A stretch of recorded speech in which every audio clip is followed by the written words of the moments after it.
एक बीजेपी पे लगातार अब तो इस आरोप को लगते हुए एक जमाना हो गया है। बीजेपी के लिए आरोप लगता है कि बीजेपी इलेक्शन खुद तो लड़ती है, बीजेपी की इलेक्शन मशीनरी होती है, लेकिन ईडी भी होती है, सीबीआई भी होता है, आईटी डिपार्टमेंट भी होता है। और कांग्रेस कह रही है हमारे पास गारंटी होती है और वो गारंटी हमें कर्नाटक में जीत दिला के गई है। दो चीजें हैं। पहले आपने कहा कि हमारे साथ ईडी होती है, सीबीआई होती है, सब कुछ होती है।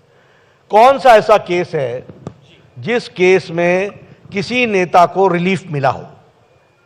कौन सा ऐसा केस है जिसमें वो कह सकते हैं कि नहीं, ईडी ने गलत रेड किया? कौन सा ऐसा केस है जिसमें वो कह सकते हैं कि ईडी ने गलत केस बनाया?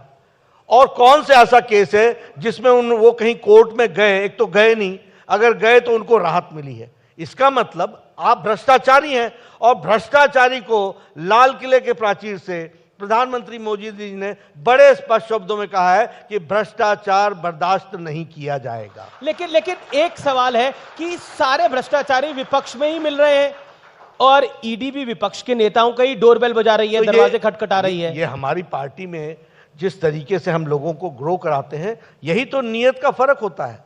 मैं तो आज अपने भाषण में बोल रहा हूं कि कांग्रेस वहां होगी जहां भ्रष्टाचार होगा, कांग्रेस वहां होगी जहां अनाचार होगा, कांग्रेस वहां होगी जहां पर व्यभिचार होगा, कांग्रेस वहां होगी जहां रक्षक भक्षक बना हुआ होगा। After all, what is the moral strength today with Ashok Gehlot that such a law and order situation has come in here in Rajasthan, जहां महिलाओं के उत्पीड़न में और रेप केसेस में नंबर 1 पर राजस्थान को खड़ा कर दिया, जो संस्कारों में जाना जाने वाला राजस्थान था, जो शांतप्रिय राजस्थान था।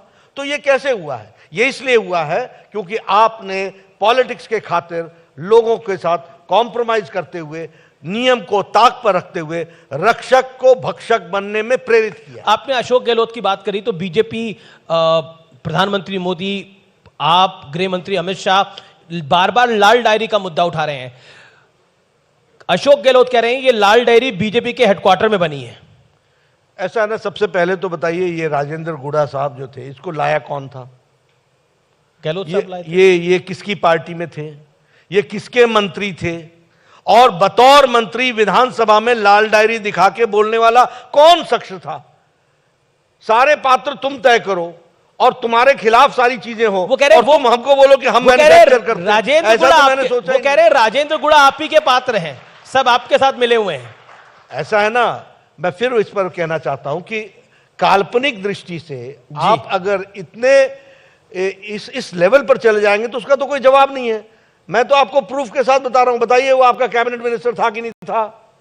बताइए जिस समय उसने लाल डायरी दिखा करके वक्तव्य दिया विधानसभा के अंदर, वो खड़ा था कि नहीं था? बताइए उस समय वो आपकी सरकार का मंत्री था कि नहीं था?